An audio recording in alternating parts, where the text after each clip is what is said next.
ce n'est pas une chaîne Laissez militante. le rapporteur rebondir. Après, ce serait bien qu'on avance, que je précise que votre chaîne Twitch n'est pas dans le périmètre de la commission d'enquête, puisque c'est pas dans le cadre du duel public. De ce fait, Mais, il y a un contrat allez-y. avec France Oui, Télévisions. oui, mais De ce fait, c'est ce qu'on apprend, c'est qu'au début, Oui, oui.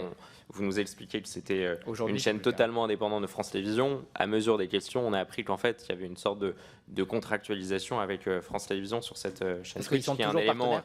intéressant, Ils sont toujours avec des sponsorisations, notamment une monétisation grâce à France Télévisions et à l'argent public. Ouais, Ouais, alors, si le vous voulez- rapporteur a raison. Ils sont toujours partenaires aujourd'hui. Non, je vais vous donner, pour être précis, les deux contrats de sponsoring de France Télévisions sur ma chaîne Twitch. Le premier contrat allait de janvier 2023 à juin 2023 et le deuxième de septembre à décembre 2023. D'accord. 32 émissions, je peux vous donner les budgets, c'est des budgets très réduits. Donc aujourd'hui, c'est ils sont des plus budgets d'Internet. partenaires. Non, D'accord. c'est un sponsor, comme j'en ai beaucoup d'autres d'ailleurs. Ce qui pose une question beaucoup intéressante, mais ce n'est pas le sujet de la commission, c'est comment garder son indépendance quand on accepte du sponsoring sur une chaîne, notamment qui parle d'information. C'est un sujet passionnant, mais ce n'est pas le sujet de la commission. Et pour vous répondre, Monsieur Etienne, je ne crois pas que des propos tels que, vous savez, je n'ai pas beaucoup de sympathie pour les idées du Rassemblement national ou encore le Rassemblement national ou le Front national est un parti qui met le rejet de la différence de l'autre au cœur de son programme. Je ne crois pas que ce soit des propos journalistiques, objectifs et qui respectent des obligations de neutralité. Voilà, ça reste un. Mais parce que vous me demandiez de citer un certain nombre de propos qui pourraient s'éloigner d'une obligation de journalisme, c'est les propos que je vous cite, que vous avez tenus, mais on va s'éloigner de ce sujet, à moins que vous vouliez rebondir peut-être là-dessus, parce que j'ai l'impression que vous vouliez. Non, puis on a aussi Monsieur Clément avec nous, donc on va peut-être aussi auditionner Monsieur. Je peux aller boire un café si vous voulez. Hein, Non, mais si on vous a fait venir tous les deux, c'est aussi pour vous auditionner tous les deux. Et je pense que le rapporteur a aussi des questions pour vous, Monsieur Clément.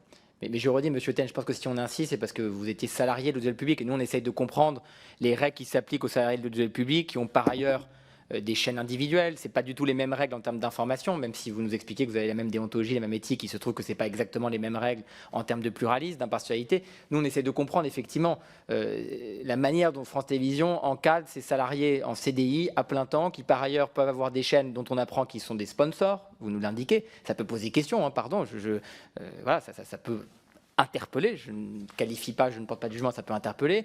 On apprend qu'ils vous licencient et que vous continuez ensuite d'être salarié d'une société de production avec laquelle ils sont partenaires. C'est tout ça qu'on essaye de mieux comprendre pour le moment venu, aussi faire des propositions très concrètes de réformes, de mesures pour essayer aussi d'encadrer ça. C'est le rôle du législateur, le cas échéant. Et puis Delphine Ernotte nous l'a dit assez régulièrement que c'était le rôle aussi des législateurs d'encadrer tout ça. Monsieur le rapporteur, Est-ce que vous avez perçu des indemnités de licenciement de la part de France Télévisions?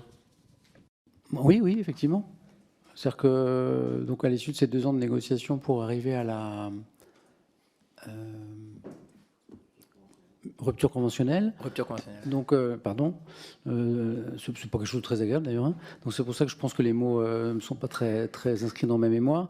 Donc, m'ont été versés le minimum lié à mon ancienneté et le paiement des congés payés, CET et salaire en retard. Voilà, donc c'était en. Vous voulez que je vous donne la date précise de la rupture conventionnelle? Vas-y. Si vous pouvez nous donner la date et le montant des indemnités de licenciement. Je ne l'ai pas. Puis au top que je demande ce document. Bon, on vous demandera. Mars 2025. Mars 2025. Voilà. Donc je peux effectivement vous transmettre ce document par écrit si vous le souhaitez. Je peux vous l'envoyer. Mais par contre, ce que je peux vous assurer sous serment, c'est effectivement que ça recouvre les indemnités minimales légales liées à mon ancienneté, donc 17 ans France Télévisions, et puis voilà. Et votre avocat vous a pas indiqué qu'il y avait un risque de... J'imagine que vous aviez un avocat? Oui, un conseil qui m'a accompagné. Il ne vous a pas indiqué qu'il y avait potentiellement un risque en continuant d'animer la même émission, et cette fois-ci en tant que prestataire d'une société de production de France Télévisions. Sur le montage, il n'y a pas eu d'alerte sur le fait que vous pouviez être requalifié comme salarié de France Télévisions? C'est pas un sujet qui a été évoqué. D'accord, non mais c'est ok. C'est pas un sujet qui a été évoqué, c'est-à-dire qu'il y a, dans le départ, il n'y a pas, ni à l'oral ni à l'écrit, cette promesse que France Télévisions, via Fremantle, allait continuer à m'employer. Ah oui, non, mais c'est pas la promesse qui peut engendrer la requalification, c'est l'état de fait après. Non, c'est pas un sujet qui m'a été remonté. Non. Okay. Monsieur le rapporteur. Donc, dernière question sur le sujet, mais Monsieur Samuel Etienne, donc, vous animiez Question pour un champion en tant que salarié de France Télévisions. Vous êtes licencié de France Télévisions et vous négociez avec eux, vous percevez des indemnités de licenciement. Vous refusez aujourd'hui de nous communiquer le montant des indemnités de licenciement, et quelques mois après, vous continuez à animer Question pour un champion, mais sous un autre format contractuel, via une société de production. Cela, d'un point de vue déontologique, en ayant perçu des indemnités de licenciement qui sont probablement de plusieurs centaines de milliers d'euros, ça ne vous pose aucun problème, déontologiquement.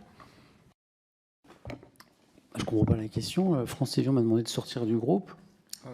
J'ai fini par accepter contre mon gré. Et puis, à l'issue de cette sortie du groupe, Fremantle m'a proposé de continuer à animer l'émission. Le rapporteur de la question, là, c'est France Télévisions. S'il y a eu un délit, j'en sais rien, mais enfin, si effectivement ce licenciement peut être qualifié, il faudra qu'on s'en explique avec votre employeur, en l'occurrence. Vous avez été licencié, donc je pense que... Je crois que je suis transparent par rapport à la manière dont je pense que le rapporteur en conviendra. Mais je ne refuse pas de vous transmettre le montant. Moi, j'ai demandé à vos équipes qui m'avaient parlé d'un questionnaire à plusieurs reprises que le questionnaire me soit envoyé, et j'aurais été prêt, par exemple, à envoyer ces documents. Ce questionnaire ne m'a jamais été envoyé. Hugo, Clément, je ne sais pas si vous avez reçu le questionnaire.